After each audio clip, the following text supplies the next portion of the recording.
qu'on a enregistré. Gilles, il est extrêmement bien pour nous mettre dans l'Internet, savoir ce qu'il faut faire ou pas faire, parce qu'il est vraiment l'expert, donc il n'a pas oublié. Merci beaucoup. Merci. Et voilà Clifton.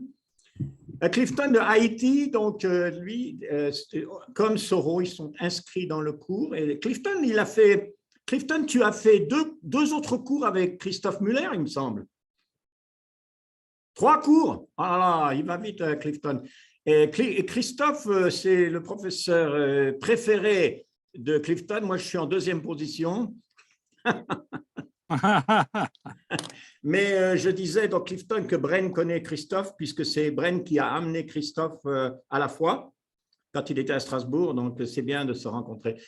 Voilà, et ben, je vais revenir donc un petit peu. Je vais vous montrer le texte et je vais vous dire un petit peu quel est le problème qu'il y a dans l'interprétation ou la compréhension de Romains 10 et surtout 11, et pourquoi c'est problématique et comment on peut comprendre un peu mieux cette partie de la lettre de Paul. Alors, je vais essayer de partager. Ça, c'est toujours un problème. Normalement, je devrais y arriver. Je l'espère. Voilà. Ce que j'aimerais bien, c'est que le texte soit pas… Ah, voilà. Là, c'est mieux comme ça, c'est pas couvert par le… Est-ce que vous voyez le texte? Oui. Tout le monde le voit? Parfait. Ouais. Mais avant de ça, j'aimerais… Est-ce que quelqu'un peut me dire, ça c'est un petit peu un test là aujourd'hui, comment j'avais partagé la lettre aux Romains en 3 parties? Est-ce que quelqu'un se souvient de ces 3 parties? Sinon, je vais vous rappeler brièvement les 3 grandes parties de Romains qui nous aident vraiment à comprendre où on en est dans cette lettre ici au chapitre 10 et 11. Est-ce que quelqu'un se rappelle? Hein? Soro, oui. Dis-moi, Soro. On a dit il y a l'évangile du salut. Oui. La première partie, le premier titre, c'est l'évangile du salut. Oui. Du chapitre 1 au chapitre 8. Oui, chapitre 8, verset L'évangile 17. du salut du chapitre 1 au chapitre 8. 8, 17, voilà, d'accord. Exactement. Quelle est la deuxième partie? Il y a la deuxième partie, l'évangile dans le dessein éternel du salut. Oui. Ça, Quel chapitre? Le chapitre 8, le verset 18. Chapitre 8, verset 18, jusqu'au chapitre 11, verset 36. Oui, et la troisième partie? Et puis après, on a le troisième partie, c'est l'évangile qui transforme les hommes. Chapitre 12. On a l'évangile qui transforme les hommes. Ça, c'est le Ouais. chapitre 12, 1 au chapitre 16. Voilà, très bien. Et c'est très utile cette manière de partager le texte parce que je crois que vraiment c'est ce qui se passe. Et là, on est dans la deuxième partie où Paul, il parle, on dirait que ce qu'il fait, c'est qu'il parle ici du point de vue de Dieu. Comment tout ce dont on parle, c'est pas accidentel, ça vient pas des hommes, c'est pas une philosophie humaine, c'est quelque chose que Dieu avait depuis toujours, de tout temps, avait prévu. C'est pour ça qu'on parle d'élection, prédestination, c'est parce qu'en fait, il met l'accent là-dessus. Donc, c'est pour ça qu'on parle de ça maintenant. Et on va regarder ça. Donc, ce serait le chapitre 8. On a déjà vu 9, je ne vais pas revenir sur 9. La question d'Israël, où Paul démontre au chapitre 9 que même dans l'Ancien Testament, quand on parle d'Israël, il ne s'agit pas forcément de tous les descendants physiques d'Israël qui sont justes devant Dieu, hein, mais de ceux qui vivent selon Dieu et que Dieu a choisi, on pourrait dire, mais qui vivent selon Dieu. Donc, tous ceux qui sont d'Israël ne sont pas Israël. Hein, tous ceux qui sont circoncis physiquement ne vivent pas forcément selon Dieu, n'ont pas forcément la foi comme Abraham. Donc ça, on ne va pas revenir là-dessus, d'accord? Donc, je voudrais simplement, ici, j'ai mis une note au chapitre 10, au début, là, dans ma Bible. Alors, ces notes que moi je mets, si vous voulez, si ça vous intéresse, moi je vous conseille de le faire. Si vous avez une Bible, surtout Clifton et Soro s'ils veulent, c'est de mettre ça dans votre Bible si vous voulez. Moi, je vous l'encourage, même les versets qui sont là, que j'ai mis. La question des œuvres et le rejet du baptême comme étant nécessaire, ça c'est dans le protestantisme. Le protestantisme les protestants vont aller vers ces chapitres dans Romains, comme on a ici, même au chapitre 4 et 5, pour essayer d'expliquer que le baptême ne peut pas faire partie de la conversion, ne fait pas partie du salut, parce que Paul explique qu'on est sauvé par la foi et non par les œuvres. Le problème de ça, c'est que quand Paul parle des œuvres, il parle de certains types d'œuvres. Qu'est-ce que quelqu'un peut me dire quand il parle des œuvres, Paul, même avant, au chapitre 4 et 5, de quelles œuvres est-ce qu'il parle? Est-ce qu'il parle simplement d'obéissance à Dieu, de choses que l'on fait pour Dieu? De quelles œuvres est-ce qu'il parle, Paul? Quelqu'un a une idée? Des œuvres pour nous sauver ou nous justifier. Oui. C'est vrai, mais en même temps, il est plus spécifique peut-être que cela, parce que quand il parle des œuvres, il parle spécifiquement des œuvres de la loi. Il parle de ceux qui accomplissent, il s'adresse à ceux qui sont juifs et de ceux qui veulent accomplir la loi de Moïse, hein, plus que 640 commandements, la circoncision, les règles alimentaires, toutes les lois du sabbat, etc., les lois de l'Ancien Testament, c'est surtout que ça qu'il a en vue, l'apôtre Paul, et non pas l'idée qu'on doit obéir à Dieu, et comme si il n'y a pas d'obéissance, parce qu'en fait, dès le début de Romains, il dit qu'il veut amener à l'obéissance tous les hommes, les païens et les Israélites. Il parle de cette idée d'obéissance plusieurs fois. Donc, on ne va pas aller trop là-dessus, mais c'est un peu un problème, hein. Je voulais vous dire quelque chose d'assez important, c'est que ici dans le chapitre 10, vous avez le mot, d'ailleurs, il l'utilisait bien avant, hein, même dans le chapitre 4 et 5, vous avez le mot justice, d'accord? Ce mot justice, on va le trouver à travers toute l'épître de Paul, ou justification, c'est un peu le même mot, d'accord, hein? En grec, c'est le mot dikaiosune, dikaio qui veut dire droit, qui est conforme au droit, justice. Encore ici, la justice, vous voyez, le mot est utilisé. On a un petit problème en anglais, pour ceux qui lisent l'anglais, c'est qu'en anglais, il y a deux mots qu'on emploie pour le même mot grec, c'est le mot righteousness et le mot justice. Mais en français, c'est plus simple parce qu'il n'y a qu'un seul mot, et en fait, c'est le mot justice. La justice de Dieu, comment Dieu exerce son jugement, comment Dieu exerce sa justice, soit pour condamner, soit pour absoudre, pour pardonner. Parce que Dieu est vu comme un juge et nous sommes sous son jugement. Ça, c'est un principe depuis le départ dans toute la Bible. Et donc, il y a question de la justice de Dieu. Comment Dieu peut être juste et nous sommes dans nos péchés? Comment Dieu peut être juste et nous laisser dans nos péchés? Apparemment, il nous pardonne. Est-ce que le pardon, c'est simplement Dieu qui dit « bon, je vous pardonne comme ça » ? Non, bien sûr que non. Le pardon de Dieu repose sur la justice. La justice, c'est que le châtiment qui devait tomber sur nous, pécheurs, il tombe sur Jésus. Jésus, comme il dit Ésaïe 53, il porte cette condamnation sur lui, alors lui qui n'a pas péché. Donc, voilà la justice de Dieu, hein. Donc, c'est cette justice-là qui vient de la foi. Pas simplement que la foi en soi n'a rien de bien en soi, mais c'est la foi en quelque chose, c'est la foi dans l'Évangile. Oui? Oui? Quelqu'un veut parler là? J'ai entendu quelqu'un. Préposé qui venait pour André, là, va revenir plus tard. Je m'excuse, mais je n'ai pas entendu. Tu peux répéter? J'ai dit c'est un préposé où André demeure qui a ouvert la porte et qui nous a dit qu'elle viendrait plus tard. Ah, d'accord, d'accord, ok, d'accord. Ok, je vais aller un peu plus vite ici, parce qu'on a déjà parlé du chapitre 10 la semaine dernière, mais surtout pour regarder tout ce qui est le chapitre 11 surtout. Alors moi, dans ma Bible, j'ai noté le rejet d'Israël n'est ni total ni sans remède, ça c'est pas dans la Bible, mais c'est la Bible second. J'ai noté ceci.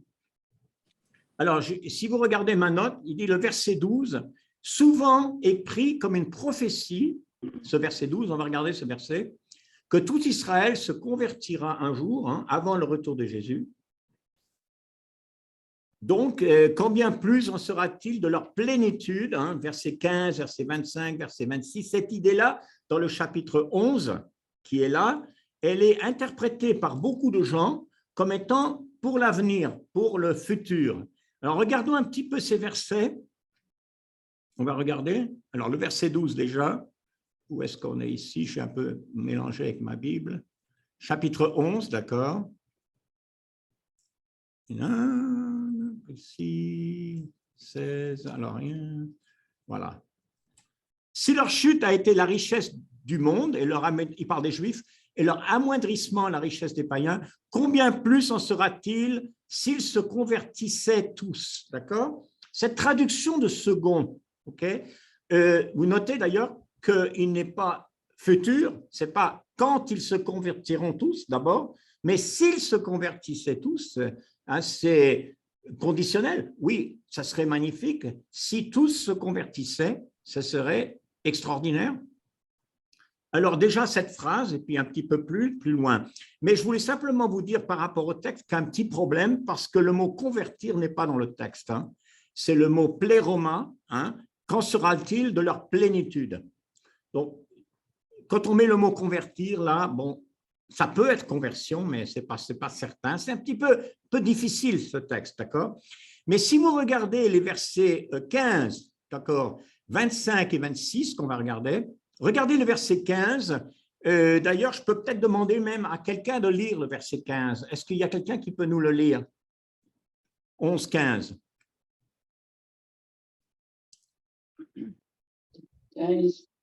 Car si leur mise à l'écart a été la réconciliation du monde, que serait leur réintégration, sinon une vie d'entre les morts? Ça, c'est André qui a lu, hein? Oui. Très bien, merci André. La même idée hein, que là, hein, un petit peu, c'est-à-dire combien plus en sera-t-il quand s'ils se convertissaient tous? Et là encore, si le rejet a été la réconciliation du monde, puisque ces Israélites qui n'ont pas accepté Jésus, qui ont été coupés dans un sens par Dieu, eh bien, grâce à ça, à cause de ça, le monde a eu le salut. Mais quelle sera leur réintégration? Encore une fois, ça s'est vu d'une manière prophétique par beaucoup de personnes. Alors, un jour, tous les Israélites vont être réintégrés dans la foi, hein, et ça sera une vie d'entre les morts. Regardons le verset 25 maintenant, où on a un petit peu la même idée. Hein. Donc, verset 25, je ne veux pas que vous ignoriez ce mystère, afin que vous ne me regardiez point comme sage, c'est qu'un endurcissement partiel est arrivé à Israël jusqu'à ce que la totalité des païens soit greffée. Notez là, la totalité des païens soit greffée. Ainsi, tout Israël sera sauvé, d'accord, selon qu'il est écrit, et on monte ici Ésaïe, le libérateur viendra de Sion, il détournera de Jacob les impiétés, et ce sera mon alliance avec eux lorsque j'ôterai leurs péchés. Alors, ces versets-là, surtout, ils ont été interprétés, le texte d'Ésaïe ici, comme futur. Vous remarquez que c'est Ésaïe 59, versets 20 et 21. Effectivement, il est au futur dans le texte. Hein. Le libérateur viendra de Sion, il détournera de Jacob les impiétés, ce sera mon alliance. Alors, ces versets-là, souvent, sont interprétés comme pour l'avenir.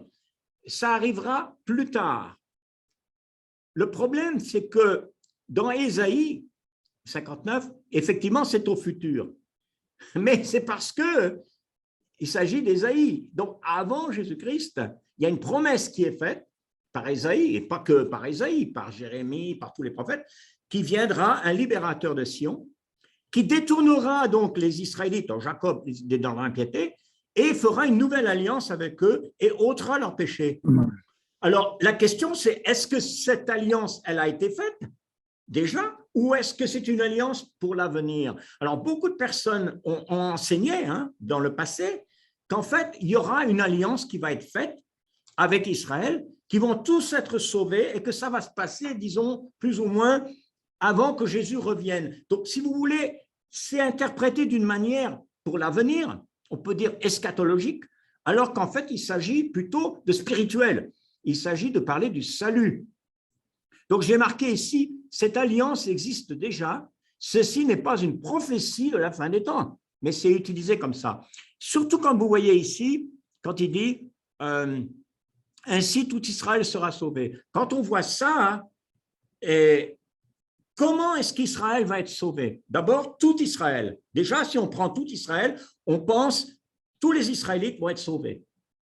Mais regardez ce qu'il dit juste avant.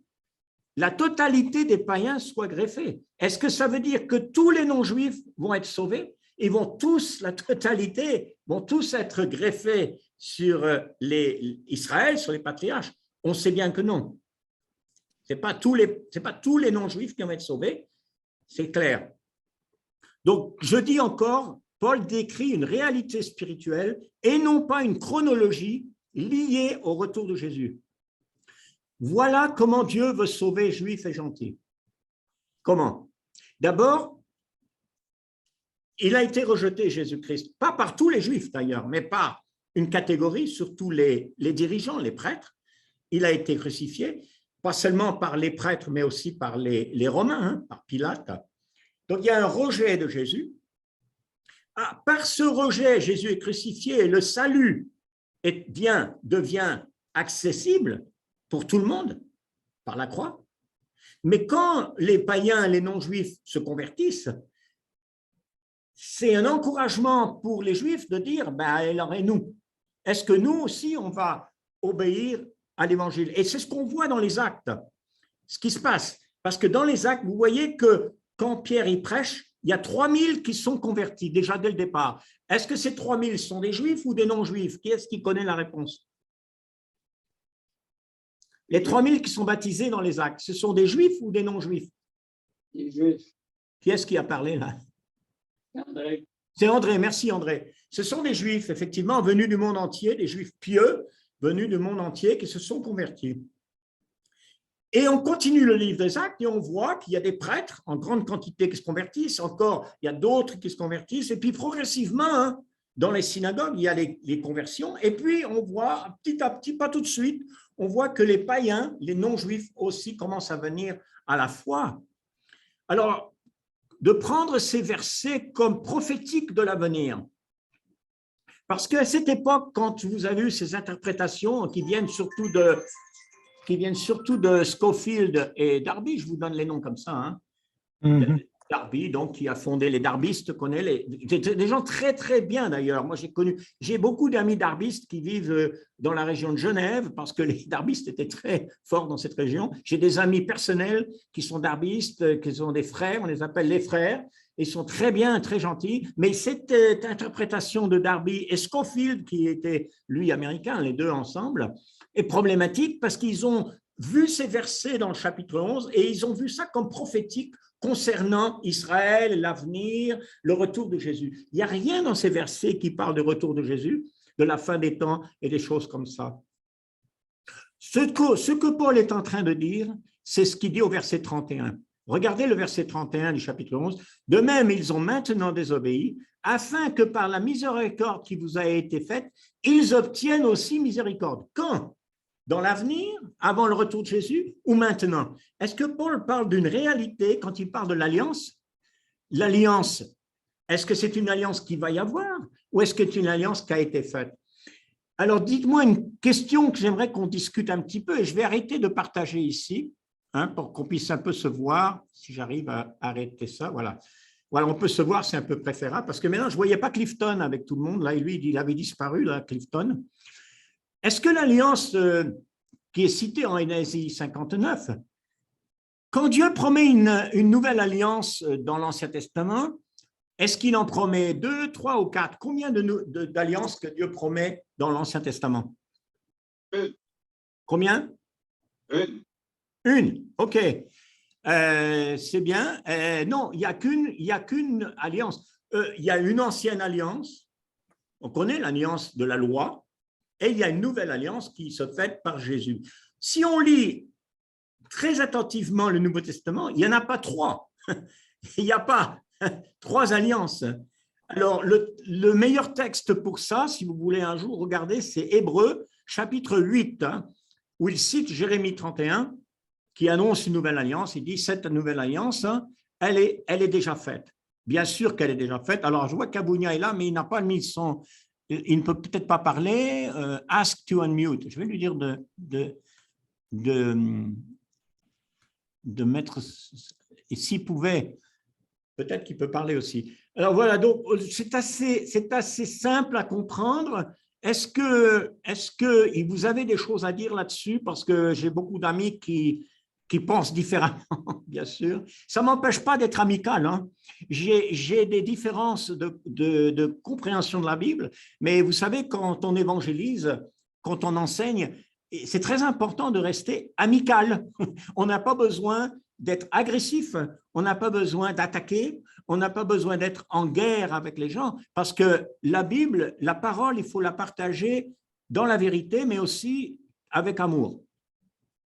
Vous voyez l'importance de ça. Et il y a des questions comme ça. Surtout cette question-là des chapitres 10 et 11 de Romains, ça a été problématique pour beaucoup de monde. Et je crois qu'on a compliqué les choses parce qu'on a voulu faire de ces textes les prophéties pour l'avenir.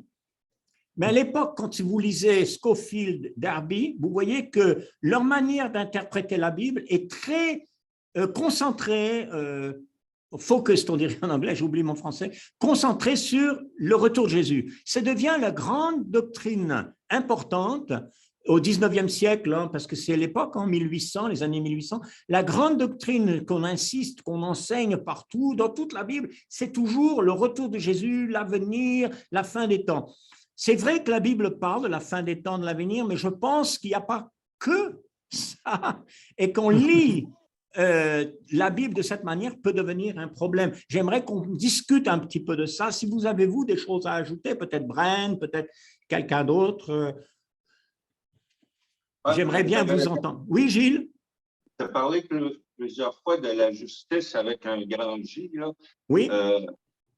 Il y a le verset qui dit il convaincra le monde en ce qui concerne la justice. Oui. Parce que je vais au Père et que vous ne me verrez plus. Oui, c'est la promesse de Jésus du Saint-Esprit. Je crois que c'est au chapitre 16 de Jean. Brent, tu voulais dire quelque chose? Il y en a beaucoup qui mettent des vidéos que Jésus apparaît dans les nuages, Marie, ils ont des apparitions, là, des statues qui pleurent, tout ça. Ouais. Oui, c'est vrai que Gilles, quand on regarde l'Internet, on pourrait passer tout notre temps à regarder beaucoup de choses qui n'ont rien à voir avec la Bible. Et c'est vrai qu'il y a beaucoup de gens qui ont toutes sortes d'idées parce qu'ils ne sont pas tellement dans la parole. Est-ce que, Brent, tu voudrais dire quelque chose peut-être pour nous éclairer un petit peu? Seulement que je l'apprécie beaucoup, ce que tu dis concernant tout cela. Oui. C'est très important. Le timing, maintenant, c'est important d'aider les gens à voir le texte un peu plus objectivement. Oui. Ouais, il y a d'enseignement il y a tellement confondu. Oui. Et c'est pas nécessaire. Oui. Alors, j'apprécie tout ce que tu dis. C'est important de constater, de partager, mais aussi c'est vraiment comme tu as fait dans ton livre Dialogue on Revelation, qui passe au temps. Ouais. Ton livre, ça c'est tout neuf, ça m'aide beaucoup aussi à aider les gens à regarder le texte de point de vue objectif, pas spéculatif. Oui. Et je crois que c'est vraiment important. Ça nous fait un ancre dans la parole de Dieu. Ouais. Et nous ne serons pas confondus ou… ça aide beaucoup, Yann. Merci. Merci pour ces remarques sur mon livre. Et il est sorti il y a 3 semaines. Alors donc, c'est très bien. C'est très bien. Merci bien, ça, c'est gentil.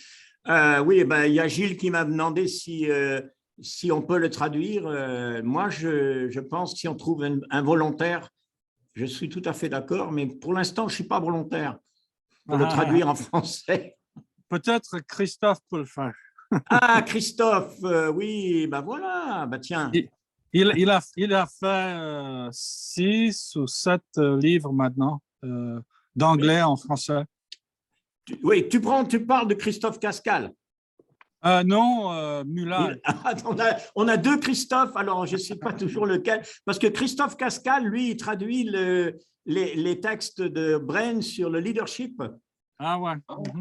Alors, tous les deux font un très bon travail, mais Christophe Muller, oui, qui fait très, très bien. Mais voilà, je crois qu'on va tous prier pour que Christophe Muller accepte de faire ça, que moi, je ne suis pas prêt à le faire. Mais ouais, merci beaucoup, Braine, pour cet encouragement concernant ce livre. Mais oui, c'est-à-dire que des fois, on complique l'enseignement biblique, et je pense qu'une des raisons, je vais vous dire ce que je pense, une des raisons qu'on complique le texte biblique, c'est qu'on le lit d'une manière trop analytique, c'est-à-dire on regarde le détail au lieu de regarder la grande vision du texte, c'est-à-dire quel est le message principal. Et si on comprend le message principal, on peut comprendre le détail, mais si on regarde d'abord le détail, on risque de se tromper sur le message principal. C'est un peu comme vous regardez une peinture. Quand vous regardez une peinture, vous n'allez pas vous mettre 5 cm pour regarder chaque peinture, chaque détail. Qu'est-ce qu'il y a? Pourquoi il a mis un point ici et là une couleur ici? Vous d'abord regardez la peinture en grand et voir quel est le sens de cette peinture. Maintenant, les textes en Romains 10 et 11, il faut les lire en parallèle avec Galates, avec Éphésiens et avec Hébreux surtout, parce que ces textes-là, donc je dirais Galates d'abord, Éphésiens, les deux là sont très importants pour comprendre Israël, selon l'enseignement de Paul, et puis Hébreux, très important aussi. Donc, c'est un problème parce que quand on regarde les textes bibliques d'une manière où on ne peut pas comprendre de quoi il parle vraiment, dans Romains 10 et 11, il parle simplement, Paul, je pense, de l'Évangile. Toute l'épître aux Romains, c'est l'Évangile. C'est-à-dire qu'au début, il dit, Romains 1, verset 16, « Je me dois aux Grecs et aux barbares que l'Évangile est une puissance de Dieu du salut pour tous. » Eh bien, il va expliquer ce que c'est l'Évangile. Si on vous demande c'est quoi l'Évangile, ben, lisez Romains. Ça explique ce que c'est que la bonne nouvelle. Ça nous explique le sens de la croix, le sens de l'œuvre de Christ, comment on doit vivre comme disciple. C'est pratique dans un sens, c'est-à-dire qu'il faut quand même comprendre que Jésus est un enseignant qui nous parle de la vie, qui nous parle de ce qui est de tous les jours, qui nous parle de ce qui est pratique, beaucoup, beaucoup plus qu'on pense, parce que nous, avec nos esprits des fois, avec les philosophes, nos penseurs, on oublie le côté pratique. Et quand vous lisez 10 et Romains pour comprendre ce côté pratique, il s'agit de savoir comment Dieu, dans son plan, a voulu sauver l'humanité. C'est pour ça que j'ai dit que chapitre 8, 18, jusqu'à la fin du chapitre 11, c'est pour montrer que tout ce qui est arrivé avec l'Évangile, avec Jésus, c'est déjà quelque chose que Dieu avait. On est dans un plan de Dieu. C'est-à-dire que nous, on doit entrer dans le plan de Dieu et non pas le contraire, que Dieu doit entrer dans nos plans. Vous voyez la différence? On a des plans et Dieu doit s'adapter à nos projets. Mais nous adapter au projet de Dieu. Donc, quel est le projet de Dieu pour l'humanité, pour l'univers, pour la vie, pour la mort, pour le présent et l'avenir? Qu'est-ce que Dieu a prévu? Ben, le salut que l'on connaît, l'Évangile, était prévu pour les Juifs et les non-Juifs. Et quand il parle du salut de tous les Juifs, c'est un salut qui va arriver parce que les Juifs qui ont un cœur ouvert, à tous les Juifs, quand ils voient que les non-Juifs commencent à se repentir, à abandonner leurs idoles, à suivre Jésus-Christ, ils vont se demander, mais moi je suis Juif. Et regarde ce non-Juif, comment maintenant il vit, comment il vit comme un Juif, on pourrait dire. Il vit comme un Israélite, il doit les conduire, est-ce que Paul dit, à une sorte de jalousie, c'est-à-dire, Moi aussi, il faut que je sois comme ça. Et c'est ce qui se passe dans les Actes. C'est exactement ce qui se passe dans les livres des Actes. Vous voyez ce qui se passe quand Paul y prêche. Paul, pas seulement Paul, mais Pierre, il prêche dans le temple. Après, c'est les synagogues. C'est toujours vers les Juifs ou vers les païens qui sont dans la synagogue. Hein. Et après, c'est le monde. Après, c'est les Romains. Après, c'est les Grecs. Mais ça commence avec Israël. Mhm. Alors, évidemment, il va y dire, par exemple, Paul, il va dire, mais vous ne devez pas non plus vous enorgueillir en parlant des non-juifs. Ah, qu'est-ce qu'on est bien, nous, qu'est-ce qu'on est intelligent, qu'est-ce qu'on est spirituel par rapport aux juifs, et commencer à mépriser les juifs. Non, il ne s'agit pas de mépriser les juifs parce qu'ils ont, beaucoup d'entre eux n'ont pas compris Jésus, ont rejeté Jésus, hein.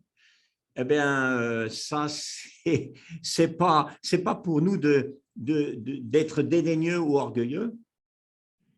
Donc, c'est une justice de Dieu, au fond. Dieu est juste, que ce soit envers les Juifs ou envers les non-Juifs. L'Évangile montre, dit Paul en Romains 1, verset 16-17, l'Évangile démontre ou révèle ou manifeste la justice de Dieu. Et donc, il y a une justice chez Dieu. Dans son jugement, il est juste envers Israël, envers les non-juifs.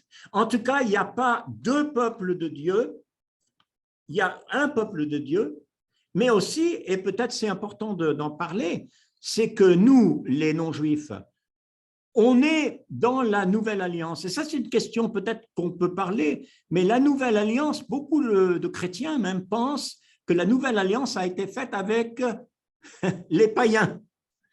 Hein? La nouvelle alliance a été faite avec des païens. Elle n'a pas été faite avec des païens, la nouvelle alliance. Elle a été faite avec des Israélites, des descendants d'Abraham. Jésus était juif, les apôtres étaient juifs, les premiers disciples, les convertis étaient juifs. Et quand Jésus a institué le repas en mémoire de lui, c'est là qu'il a institué, au fond, cette nouvelle alliance. Il dit, voici la nouvelle alliance, voici la coupe, voici le pain de la nouvelle alliance. Elle était faite avec des païens? Non, avec des descendants d'Abraham. Jésus était juif et Jésus dit à la femme samaritaine, vous savez, le salut vient des Juifs. Alors, ça surprend et les gens disent, mais je croyais que la nouvelle alliance, c'est avec les non-juifs. Non, elle était avec Israël. Nous, les non-juifs, on a été greffés. Alors, il parle d'olivier. Est-ce que quelqu'un se souvient un petit peu dans la tête qu'est-ce que sorte d'olivier, l'arbre, l'olivier? Il y en a deux genres dans Romains 11. Est-ce que quelqu'un se rappelle, ou il y a besoin d'aller au texte, quelle sorte d'arbre olivier il parle? Soro, tu te souviens tu peux regarder dans Romains 11 si tu veux. Soro, tu te souviens les deux genres d'arbres, d'olivier, quels sont-ils? On va les laisser chercher peut-être un petit peu. Oui, Soro? Tu m'entends? D'accord, je ne l'entends pas, peut-être qu'il ne peut pas parler ou il n'a pas de son. Donc, il y a deux arbres. Je vais peut-être aller dans… La question posée aujourd'hui. Alors, la question, c'est, dans chapitre 11 de Romains, il y a deux sortes d'arbres d'olivier. L'olivier est l'arbre qui produit des olives. Quels sont les deux genres d'arbres est-ce que tu vois dans le texte? Il y a l'olivier, il y a le sauvage. D'accord. Alors, il y a l'olivier planté par Dieu, on pourrait dire. Sauvage. Et l'olivier sauvage. Oui, il y a l'olivier planté, puis il y a l'olivier sauvage. D'accord. Alors, l'olivier que Dieu a planté, voilà. C'est qui? Ça représente qui, l'olivier que Dieu a planté? Oui? Je crois qu'on a été coupé là. Des fois, c'est difficile. L'olivier que Dieu a planté, ça représente Israël. Hein, c'est Dieu qui l'a planté. Abraham, Isaac, Jacob. Oui, c'est ça. D'accord. Oui. Ça, c'est l'olivier Oui. que Dieu a planté, hein, l'olivier naturel, l'olivier, on peut dire, dans le jardin de Dieu. Et après, l'olivier sauvage, lui, il n'avait rien à voir avec ça. Il a été greffé, hein, comme on greffe un arbre, il a été greffé sur l'olivier que Dieu avait planté. C'est-à-dire que nous, les non-juifs, on est greffés sur Israël.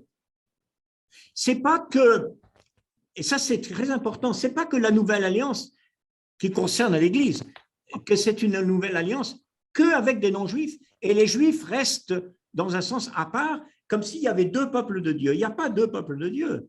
Oui, c'est ça.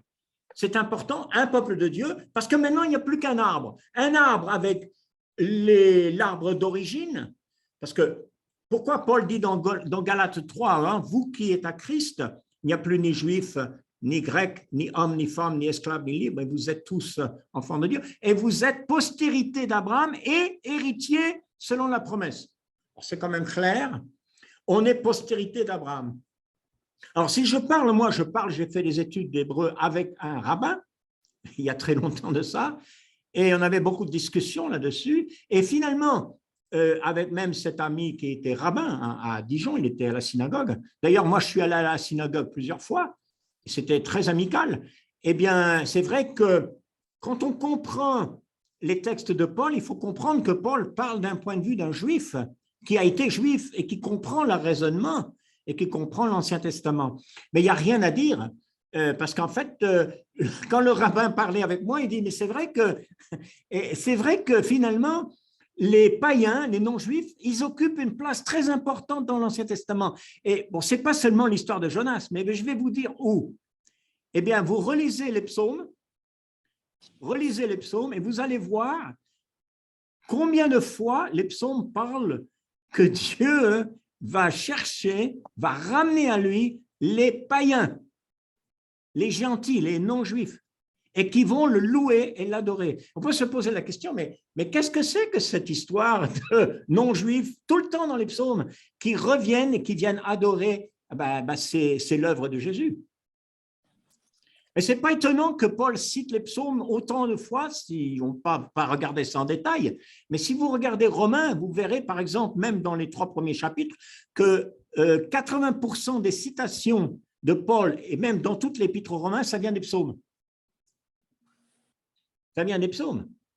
Alors les psaumes, ce sont des textes qu'on néglige, je pense, parce qu'on croit que ce sont des chants. Les chants, ce n'est pas tellement pour nous enseigner, mais en réalité, les psaumes, c'est là qu'on a le plus d'enseignements sur Dieu, sur Jésus, de toute la Bible. Enfin, l'Ancien Testament, en tout cas. C'est les psaumes. Ce n'est pas la loi, oui, les prophètes, mais c'est les psaumes.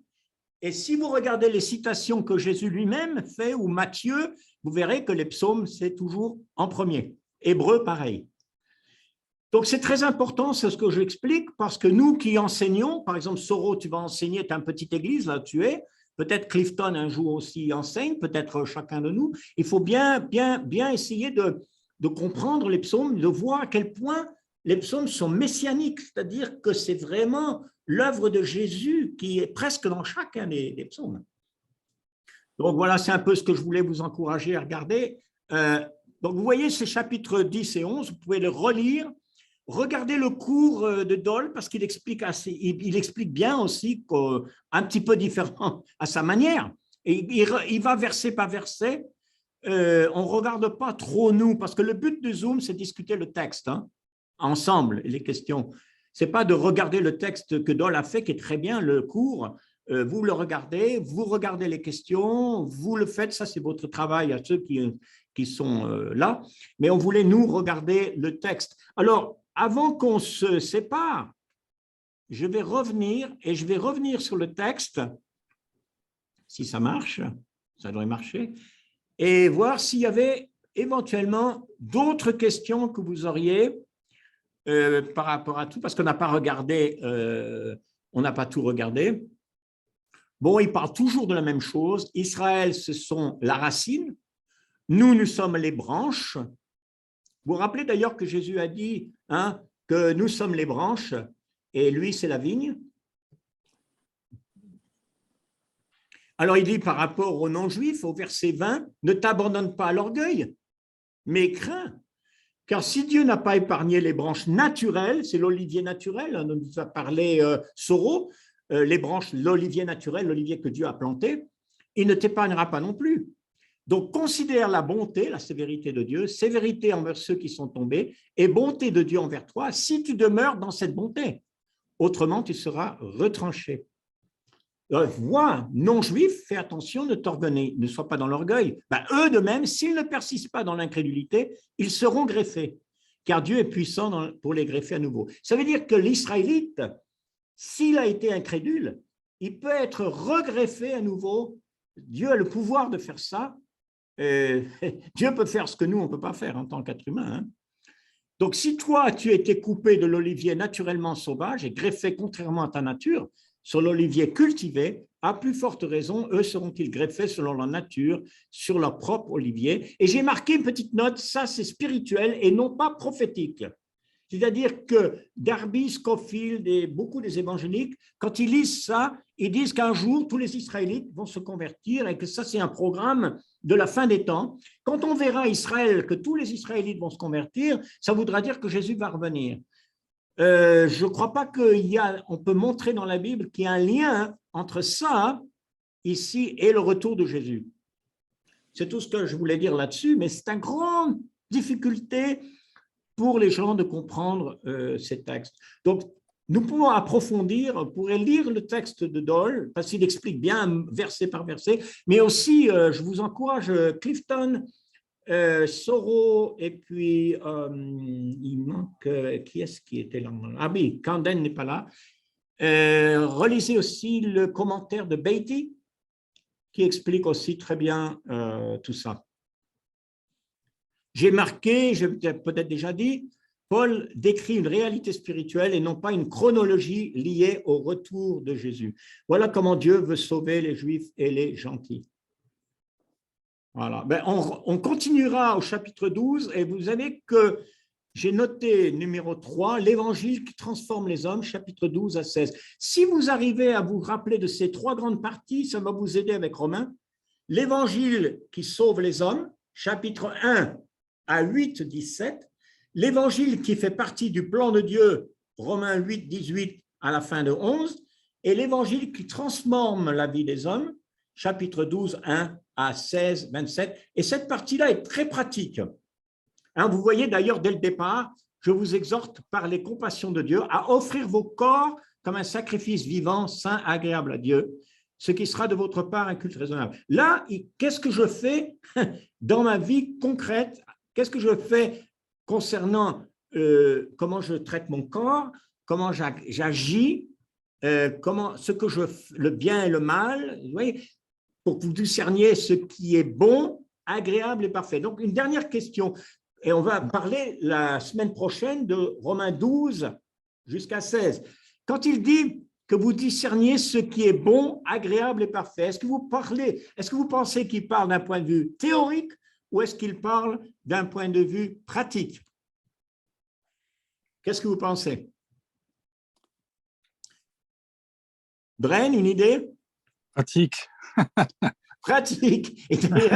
Et d'ailleurs, il suffit de lire chapitre 12 déjà, et 13, et 14, et 15, et jusqu'à la fin, pour voir que Paul insiste sur la vie pratique. Et d'ailleurs, pas seulement dans Romains, c'est pareil en Colossiens, c'est pareil en Éphésiens. Paul veut une vie, et Jésus veut une vie transformée tous les jours. Il s'agit de notre vie de tous les jours. Il y a une idée de la religion, une idée du christianisme, c'est comme une sorte de philosophie, mais ce n'est pas une philosophie du tout. Ouais, c'est Jésus lui-même, qui a dit dans l'évangile de Luc que c'est essentiel de mettre en pratique ses mots, sa parole. Oui. La vérité, il faut le mettre en pratique pour que la vie va marcher avec exact. Dieu. Ouais, c'était lui qui l'a dit et ça commence là. Les choses spirituelles sont aussi tellement pratiques quotidiennement. Et d'ailleurs, peut-être un très bon chapitre là-dessus, c'est Jean chapitre 15, parce que même 16, parce que là, Jésus va répéter souvent, c'est au cours du dernier repas, il va dire que comment est-ce qu'on montre qu'on aime Jésus? Ben, c'est celui qui fait ma volonté, qui garde mes commandements, qui m'aime. Si vous m'aimez, vous garderez ma parole. Oui, c'est ça. C'est très important. Et je crois que souvent, mon expérience quand je parle avec des personnes, même ici, mais surtout même en Europe, en France, l'idée qu'on a du christianisme, c'est vraiment pas du tout pour la vie. Ouais, c'est un peu bizarre de temps en temps de voir que c'est des idées un peu déconnectées, oui. Des choses théologiques dans la tête, un peu coincées, mais ce n'est pas vraiment intégré dans l'esprit, dans tout ce qu'on fait pendant la journée, comment on traite les autres autour de nous, tout ça. Mais c'était ça que Jésus nous a montré, l'exemple pour faire ça. Et le plus grand commandement, ça reste l'amour. Hein, aimez Dieu de tout votre cœur, mais l'amour du prochain. Ici, on dit aimez-vous les uns les autres, qui est même plus grand. Ben, aimez-vous les uns les autres, il me semble que c'est pratique. Oui, absolument. Romains 1 Corinthiens 13, l'amour est patient, l'amour n'est pas critique, l'amour ne juge pas, etc. Donc, c'est pratique, c'est très important dans notre monde, mais aussi je pense que notre monde recherche l'authenticité, on peut dire. Ouais, tellement. Hein? Tellement. Est-ce que ça c'est réel ou est-ce que c'est du blablabla? Est-ce que c'est du blablabla religieux? Si on met en pratique la vérité venant de la bouche de Dieu, c'est puissant. Oui. Il y a toujours beaucoup de puissance là-dedans. Oui. C'est le dynamisme. Oui, c'est ça. Le dynamisme venant de Dieu pour vivre. D'ailleurs, on peut peut-être même revenir très brièvement sur le texte. Je vais vous montrer à nouveau ce qu'il y a tout au début de Romains, parce que c'est très intéressant ce dont on parle. Parce qu'en fait, si on regarde, ça c'est acte, ça va trop vite là. Voilà. Si on regarde tout au début, ici, je vais le mettre, c'est ici, là. Si vous avez les versets, je n'ai point honte de l'évangile, c'est une puissance, comme est dit, dynamisme de Dieu pour le salut de quiconque croit, le juif premièrement, puis le grec, parce qu'en lui, dans l'évangile, est révélée la justice de Dieu par la foi et pour la foi, selon qu'il est écrit, le juste vivra par la foi. Et il s'agit de la vie, il s'agit de la foi vécue, de la foi vivante, hein, comme le dit Jacques, ce n'est pas une foi morte. Et c'est tout ce dont il parle. Tout ce qu'il dit là au verset 16 et 17, c'est Romains. C'est toute l'épître aux Romains. Il explique, c'est quoi la foi? C'est quoi marcher par la foi? Qu'est-ce que ça fait d'un point de vue pratique? Et quand on parle de l'Église, il parle de l'Église, Paul, à partir surtout du chapitre 12, il va montrer l'Église. C'est très important dans l'Église de pratiquer, parce que si on se dit l'Église et qu'on ne pratique pas la volonté de Jésus, on a un gros problème. Ouais. Eh bien, c'est bien. Je voulais quand même vous dire que Bren, il est en train de faire son programme qu'il fait en anglais de leadership. Leadership, comment être un dirigeant, comment être un conducteur. On peut dire un leader, maintenant on dit ça en français. En français, donc c'est très important, surtout pour ceux qui vont enseigner, prêcher, mais pour tout le monde, comment être un leader dans notre monde, selon Jésus, un leader selon Jésus. Ça, c'est ce que Bren, depuis des années, il travaille là-dessus. Donc, en fait, ça va être en français. Tu peux nous dire un tout petit peu ce programme en français? Alors, il s'appelle Vrai Leader. Les vrais leaders. Et on essaye d'aider les gens à se développer selon l'exemple de Jésus en parlant la vérité chaque jour, en amour, avec amour, comme Paul le dit. Mais il y a 9 actions que Jésus a fait. Il a pris chaque jour quand il était sur terre. Et ces 9 actions sont clés. Et ça fait partie de mettre en pratique la parole de Jésus. Oui. Et de suivre son exemple. C'est quelque chose de tellement concret qu'on doit faire quotidiennement si on veut vraiment devenir de plus en plus comme Jésus, si on veut vraiment devenir capable de diriger les gens ou d'aider les gens ou de faire des disciples qui sont tellement forts dans le Seigneur. C'est tout lié à ces 9 actions qu'on discute dans le processus. C'est vraiment un processus pour développer les leaders, les jeunes leaders dans les églises partout dans le monde. D'accord. Et alors, tu as fait déjà, il me semble, quelques vidéos sur YouTube qui s'appellent Vrai Leader. Oui, il y a 3 ou 4 qui sont liés le programme de Vrai Leader, le processus, mais en anglais, il y a 36 vidéos connectées avec ça, et beaucoup de détails, beaucoup de contenu pour expliquer qu'est-ce que ça veut dire, comment on fait ça chaque jour. Donc, c'est True Leader en anglais, un True Leader.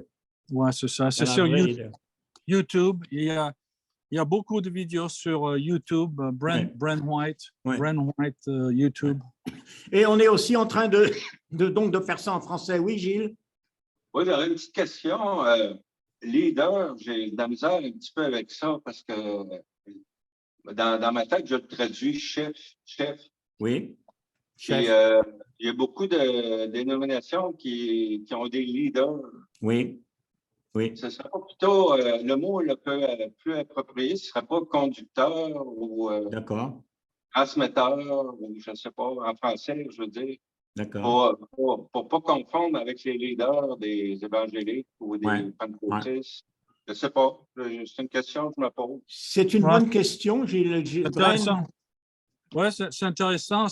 On l'a choisi surtout parce que ce n'est pas seulement pour développer les anciens et les diacons et tout ça, c'est surtout pour développer des hommes dans l'Église qui ont vraiment les pensées spirituelles similaires à Jésus lui-même, puisqu'il peut facilement devenir des anciens, des diacres, des évangélistes, parce qu'ils ont déjà l'esprit de Jésus, ils sont déjà en train d'imiter Jésus de tout proche. C'est ça c'est quelque chose de plus spirituel et c'est plus le spirituel que en position ou quelque chose. Normalement, avec les églises protestantes, il y a beaucoup de emphase sur les positions et tout ça. Et ça veut dire qu'ils ont de poids ils peuvent faire des décisions et tout ça pour l'Assemblée et tout ça. C'est pas ça du tout, c'est vraiment le cœur de Jésus. Comment développer le cœur, l'esprit, les pensées, les actions de Jésus-Christ. Alors, je comprends ce que tu dis concernant le mot leader, comment ça s'est utilisé. Parfois, c'est similaire en France, mais je peux l'expliquer chaque fois. Oui. C'est pas mal. Il faut dire que tu sais, Gilles, même en anglais, quand on parle de leader en anglais ou leadership, il y a tout de suite une idée qui est fausse. Oui, c'est vrai. Hein? Mais ce que Brenny fait en anglais, c'est qu'il prend cette idée qui est très courante, parce que si on dit leader en anglais, tout de suite, tout le monde comprend, et il montre comment, du point de vue de Jésus, c'est différent. Ouais, c'est ça. Différent. C'est comme de dire le mot religieux. Comment Jésus le comprend et comment le monde le comprend. Oui. Le leadership est français, par contre. Leadership, oui. Ben, si on utilise le mot leadership en français, on doit pouvoir utiliser le mot leader. Ça vient de là. Parce que c'est vrai qu'en français, c'est un problème, parce que si tu dis un conducteur en français, souvent un conducteur, c'est quelqu'un qui conduit un autobus. Ouais. Alors, ce n'est pas de ça qu'on parle. Si tu te parles d'un chef, c'est quelqu'un qui fait à manger. Ah, c'est pas ça non plus. Gilles était un chef cuisinier. Gilles avait un restaurant. Alors, il est un chef. Bravo, Gilles. D'ailleurs, tu devrais nous faire à manger, mais bon, une autre fois. Alors, Yann, oui. Quelqu'un a demandé, a posé une question sur texte. Ah, je n'ai pas vu. Avounia. Je crois que c'était Avounia, il n'y a pas de. Avounia, on dirait qu'il n'a pas l'accès au son. Oui, et bonjour. Je me demande pourquoi. Il est là. Oui, il est là. Alors, mais je t'entends. Tu parles, oui, Avounia? merci. Oui, je peux parler. Merci beaucoup. Alors, parle-nous, parce que moi, je ne te vois pas, mais parle-nous. Alors, dis-nous quelque chose avant qu'on se sépare. Ouais. Voilà, donc quand je comprends Brian, selon la description qu'il fait du leader en comparaison à la vie de Jésus, c'est ce qui m'a amené à poser la question si c'est un leadership chrétien, puisqu'aujourd'hui on parle de leadership dans les organisations, dans les entreprises, donc il y a toute une confusion totale. Oui. C'est ce que M. Gilles voudrait peut-être aborder. Alors que le volet que lui prend le volet du chrétien. Quand M. Yannopi parlait de conducteur, ce n'est pas conducteur de taxi, de véhicule, mais conducteur d'église, par exemple. Oui. Est-ce que c'est ce leadership chrétien qu'aborde M. Brian dans ses travaux? C'est ce que je voudrais savoir. Oui, c'est ça, c'est de ça que parle Brian, hein? De leadership chrétien, justement, parce qu'en anglais, quand on parle de leader, on sait tout de suite de quoi on parle, mais ça permet de changer la manière de penser. Bien sûr, bien sûr. Ouais, il y a 9 choses qu'on peut voir dans la vie quotidienne de Jésus. Oui. Bonjour, frère. Et c'est des choses très pratiques que tout le monde doit apprendre. Ces 9 choses pour améliorer leur vie, pour devenir de plus en plus fort comme un être humain, mais surtout pour devenir quelqu'un qui connaît bien Dieu. Des choses comme porter son regard vers le ciel, de regarder vers Dieu tout le temps, d'avoir une perspective où on pense à Dieu avant nous-mêmes. C'est ce que Jésus a fait chaque jour. Deuxièmement, prier sans cesse. C'est quelque chose que les apôtres nous enseignent, mais quelqu'un qui est vraiment un leader spirituel, et s'il ne prie pas, s'il n'est pas quelqu'un de la prière, il ne peut pas vraiment aider les gens spirituellement. Et il faut prier comme Jésus chaque jour pour devenir un vrai leader. Pensez aux choses éternelles, spirituelles. Remplissez-vous de la vérité et l'amour pur. Et c'est des choses qu'on apprend de Jésus qui sont pas normales dans le monde. oui, absolument, c'est clair. Mais ils sont essentiels. Si quelqu'un veut devenir un leader d'impact, un leader spirituellement surtout, il faut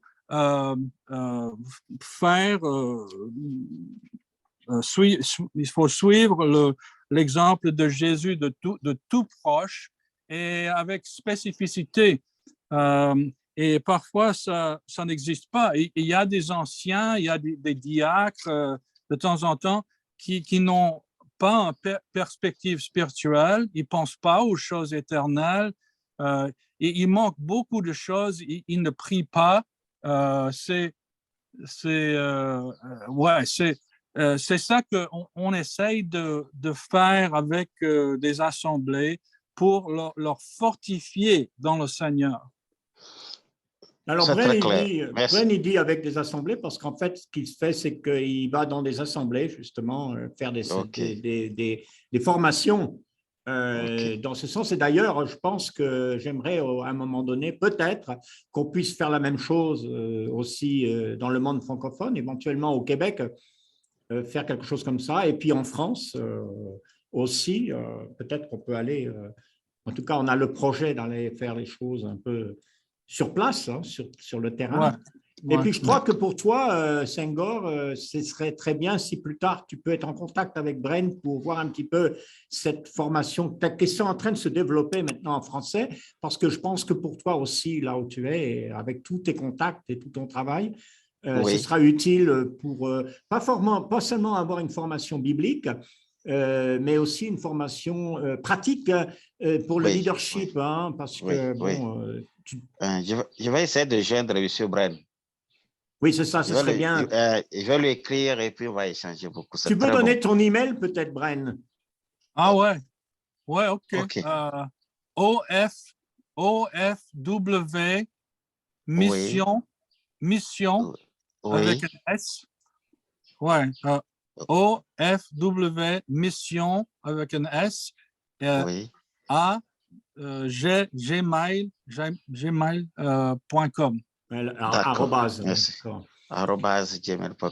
c'est ça.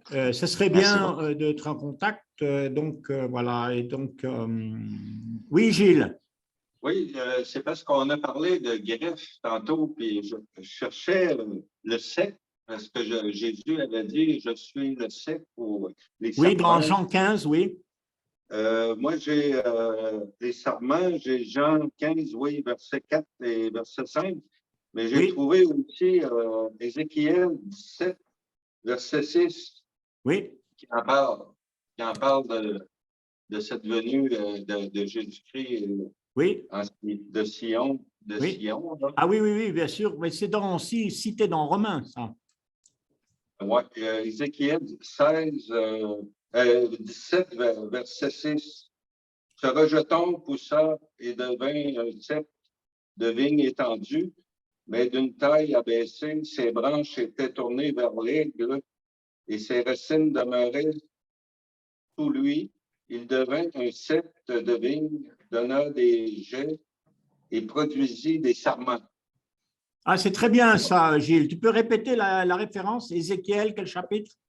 Ézéchiel 17, verset 6. Ézéchiel, chapitre 7. 17.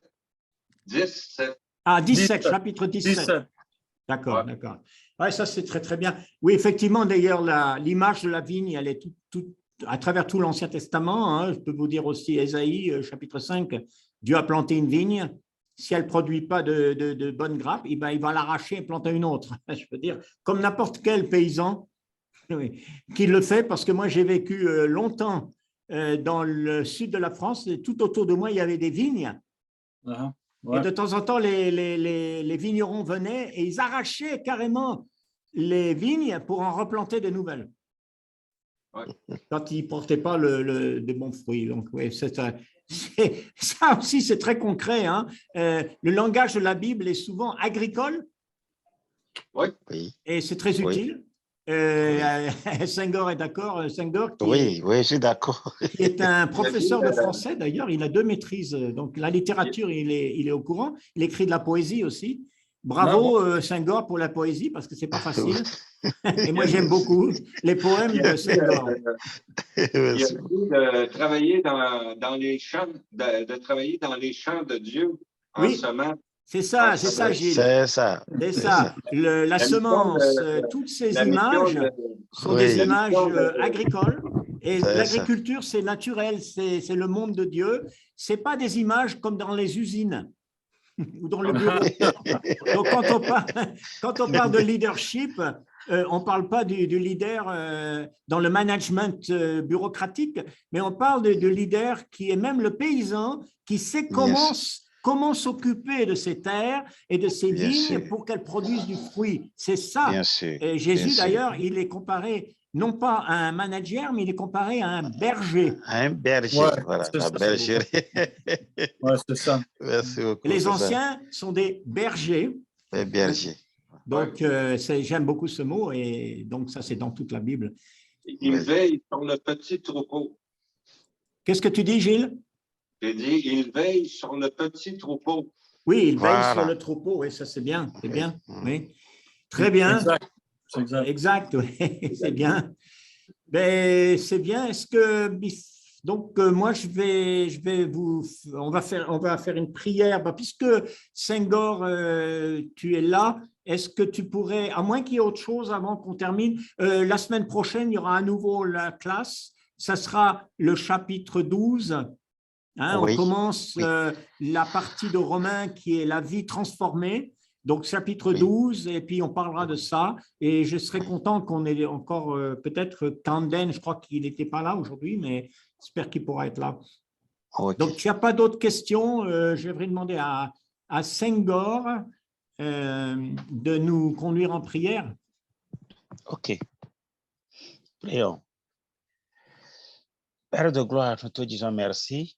Merci pour cet entretien de cet après-midi, de ce matin, dans le livre de Romains, chapitre 10 et le chapitre 11.